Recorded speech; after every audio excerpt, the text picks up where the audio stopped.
going on with y'all, man? Y'all some motherfucking scumbags. But, you know, some of you are cool, but some of you are degenerates. I got Sergey Kovalev. I'm going to go ahead and say it. Listen, I'm going to go ahead and say it. I'm not going to sit on the fence. I got Kovalev.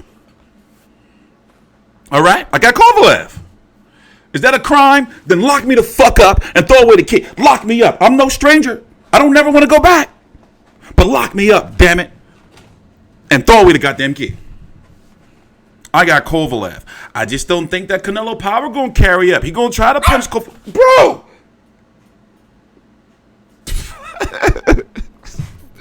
I got a puppy, man. I don't know what be up with him. But yeah, anyway. I got chill, man. I got Kovalev. Hold up. My heart, man. I thought he was gonna get me. But, you know, Canelo's gonna have to get to the body. Oh, yeah, bro! All right. I tell you what, I'm gonna be back. I gotta put him in a cage. He's not gonna let me work. Here, this is him. I'm thinking about naming him Al Heyman. What y'all think? Al Heyman? He looks like an Al Heyman to me. I'll be right back. He started wrestling himself, you know, wow, I can't, he's done. Be right back. And what I saw, that he's like believing himself, like, oh yes, I can, because Kovalev is empty. And he started like to do. I tried to like boxing his on a distance, but he threw the jab, I don't see it like, or so very late, you know, bam, bam, and I couldn't on survivor mode. Just forward him and try to like knock him out or like finish the fight. Yeah. Do you lose your focus mentally? Is that what happens? You lose your focus in a fight when that happens? All right, we're back, man. Those Canelo fans, man. You know how they get when you start talking. But yeah, you know, I think that, you know, he's going to have to get to the body. I mean, and if he tries to go upstairs, he's going to be lunging. Kovalev's a legit 6 foot. Remember that bullshit Chavez was doing when he was fighting all low and all that old bullshit? Kovalev fights tall. You know? He fights tall. So, but unfortunately, we learned nothing during that fucking media call. I can't wait till the Deontay Wilder media call. At least we know he's going to start preaching and probably give Luis Ortiz some death threats. All media calls are not good, but you know what I be thinking about? A lot of times when I do this content, I think about the value of it 10, 15 years from now to say I was on a media call live streaming with Sergey Kovalev, a champion. They did me dirty by not letting me get my question in. You know, they did me dirty by not letting me get my question in. But at the same time, still, you know, I like covering them. But we ain't learned shit from that media call. What did we learn? Not a goddamn thing. We could barely understand Kovalev with his broken-ass English. By the way, don't you know he go to court the same day I go to court for my custody trial? He go to court November the 25th. I can get his information. I can get his shit. But I'm just, you know, I've been chill, you know, a little bit. But yeah, man, you know, it's not my place to say, you know, allegedly, but I think he did that shit. That shit looked bad. Yo. And the chick, I was following on Instagram, on my last Instagram, and like had a little, I chatted with her a little bit, yo. Like that shit looking ugly. So to keep my ass out of legal shit, you know, I'm just gonna say like, yo, you know, that shit look ugly. I don't want, you know, that shit look ugly, bro. You know, like what the fuck was you thinking? I didn't know vodka can do that to people. I guess vodka is that stereotyping? To say that like Kovalev's drink of choice is vodka? That shit look ugly. So not only is it, he goes to court twice for the lawsuit and then for like, yo, like from my understanding, it's not a situation where he's like paying her off. No, she want money and for his fucking ass to go to jail. I think I'm going to name my dog Al Heyman. You know, it's probably going to be something boxing related because I want to call him Al Heyman. You know, and know that he's always close and by my side. You know? But yeah, that shit look ugly, man. You know? That shit look ugly. So, you know, I can say, like, prayers to him, because it's like, if you did that shit, bro, and from what I've seen, I'm not gonna lie, I think he did that shit. Is that a crime for me to say I think he did that shit? And the story is crazy. I did a whole video on it. If you want to see it, I did a whole video on it. It's called Meet, and it's got her name and everything. I did a whole video on it. And she saw the video. That's how, I forgot what happened.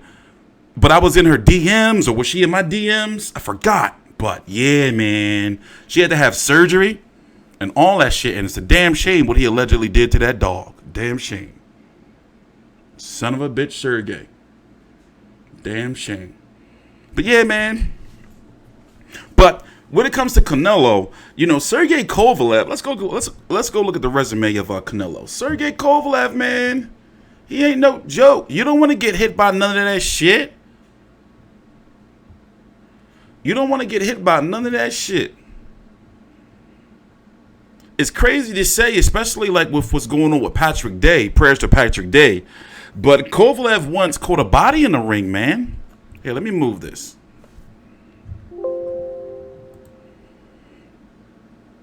Like, dude's power ain't no joke. So when you look at Canelo's resume, who on here, I don't think that Golovkin has more punching power than Kovalev. Chavez Jr. don't. Liam Smith, Amir Khan, Miguel Cotto, James Kirkland, Irizlini Lara, Angulo, Floyd Mayweather, Austin Trout. Kovalev's going to be the hardest puncher he's ever fought. And factor in, I'm not just talking, I'm talking about pound for pound.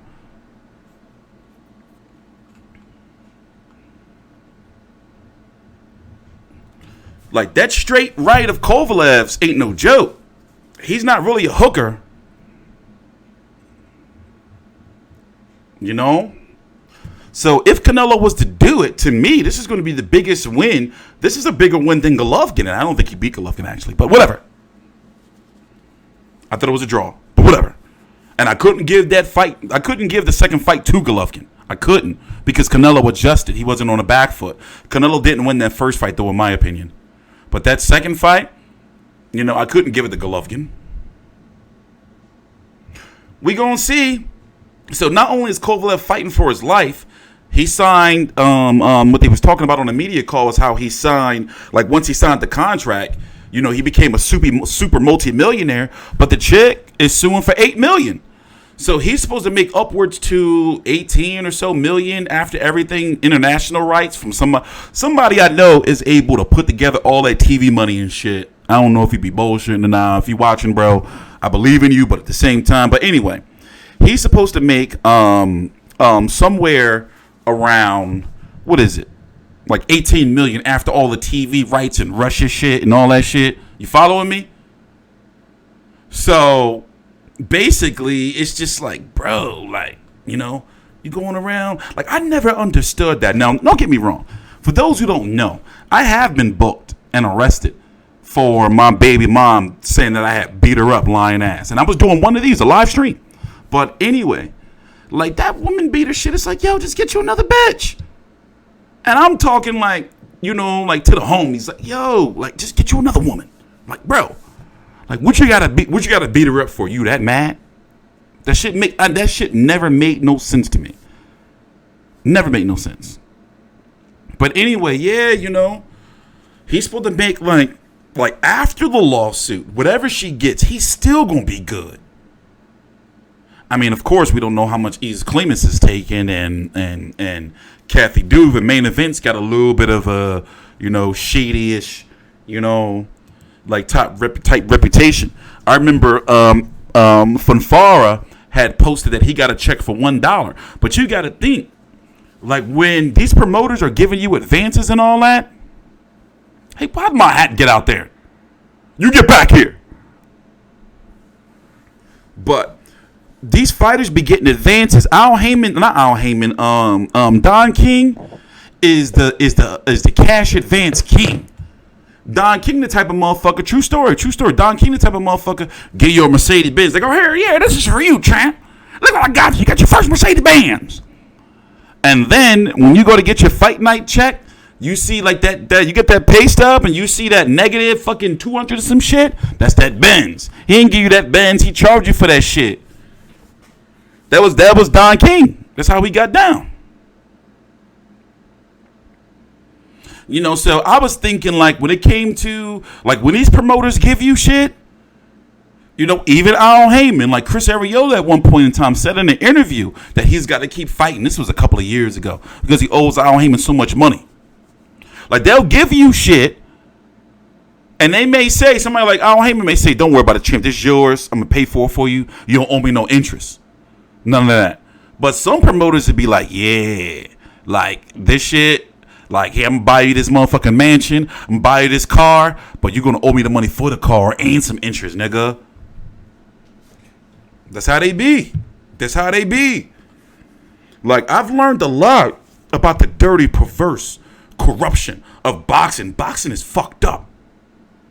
Like boxing is really, really fucked up. They be doing some. Why you think that I never understood why people signed with Don King. Don King just signed another fighter like 2 weeks ago. So when it comes to Kovalev, remember, in fact, let's go show it real quick. Let me find it. I think, was it the one in New York? Ward first. Oh no, it's on the same channel. I think it was the press conference in New York where Virgil Hunter was talking about like how was Andre Ward making more money than Sergey Kovalev, the champion. Remember that shit? When Ward versus Kovalev 2, they had a press tour. I was at the New York one, so it wasn't New York. It had to be either in Oakland or what was the other one they had it at? Let me check. Let me check.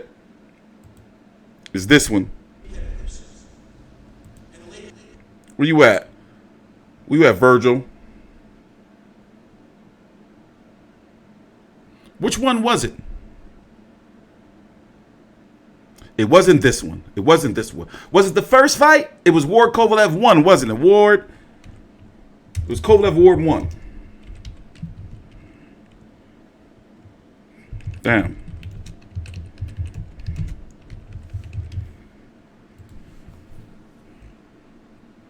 Damn, y'all saying he ain't gonna get no purse? Why wouldn't they get a fight night purse?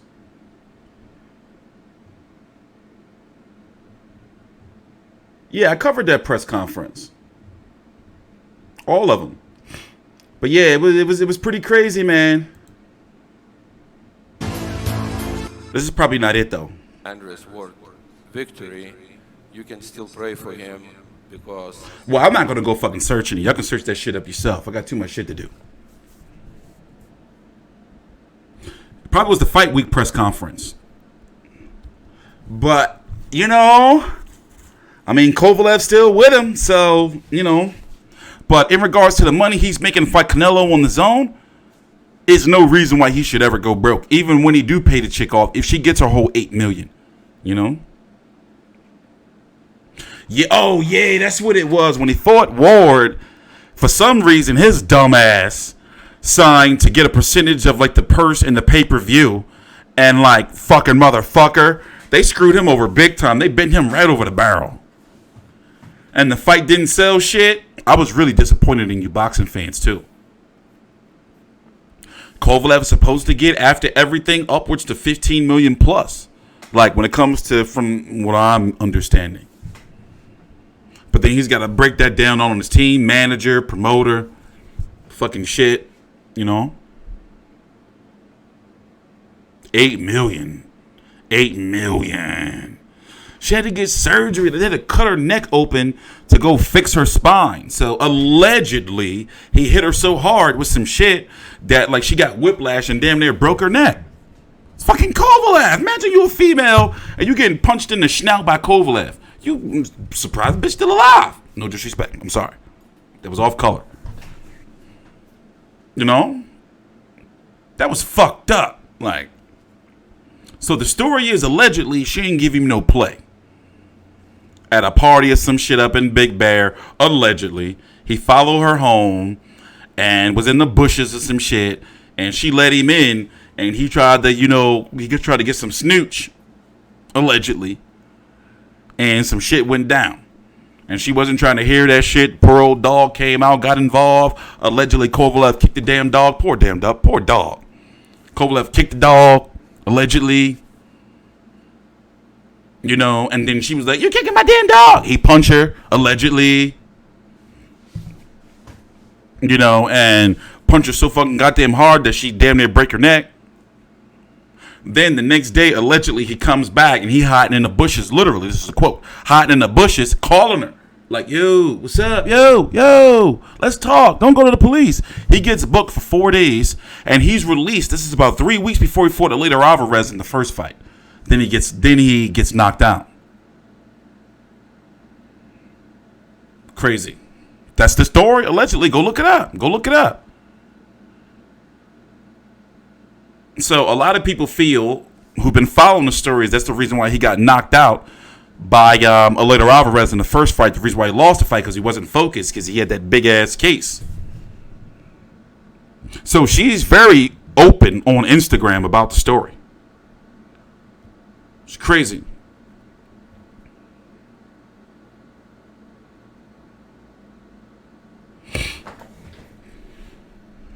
You know, but he's learned now. All that fucking money. He needed the Canelo fight. And luckily, DAZN obliged and gave him more money from the second time around in the negotiations. Because Canelo was like, no, I am not fighting Golovkin. Fuck that. But I bet you if Canelo win, we'll see Golovkin 3 this time. Golovkin is only on the zone to lose to Canelo. He can't lose to nobody else. They only want him to lose to Canelo if he loses. And vice versa for Canelo. Canelo can only lose to Golovkin. You should have saw the way the chairman of the zone, Skipper, was on his seat watching Golovkin get hands laid on him by Sergey Derevianchenko. He like this. Like that shit. Because he gave Golovkin and Canelo all that money. And imagine you see Golovkin lose to Sergey Derevianchenko and you still owe him guaranteed money. You gave him equity?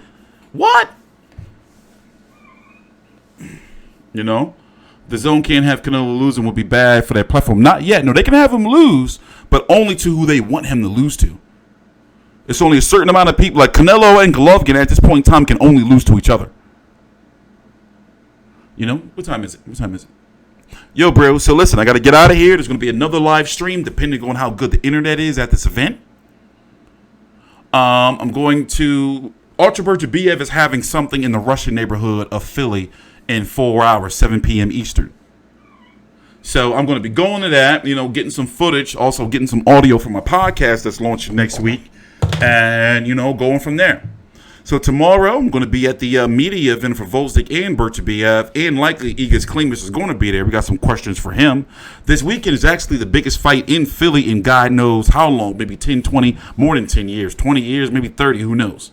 Because it's a unification, and you got people like Terrence Crawford's going to be here, Iglidas Kavalas is going to be here. Like, it's going to be a real big deal. Friday on ESPN with Volzdik versus Beterbiev. It's a lot of people.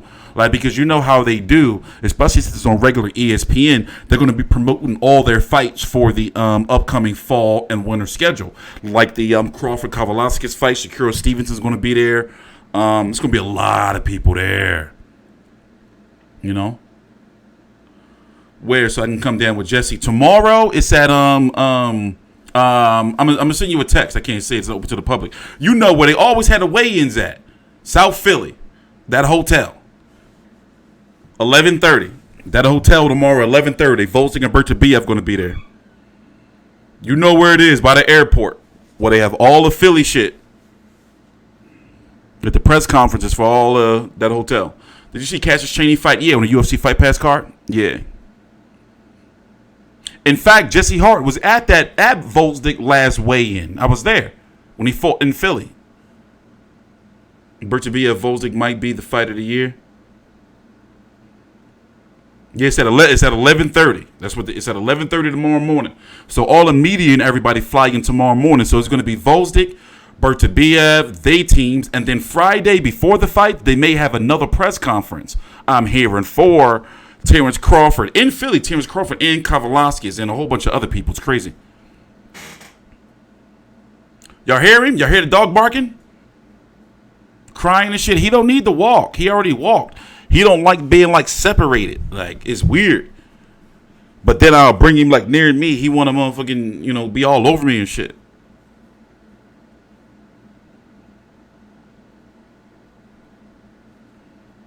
Yeah, man. We gonna see. So I'm getting up out of here because I got to take a fucking nap and get out there, and, you know, they're going to have some food, Russian food. And I never was really into Russian food, so hopefully they take it easy on us and don't go too Russian. But, yeah, so if I can stream from there and the internet is good and my Wi-Fi holds up, then I'm going to stream from there. So I'm going to be heading out there a little early. I'm TstreeT Controversy with FightView360.com.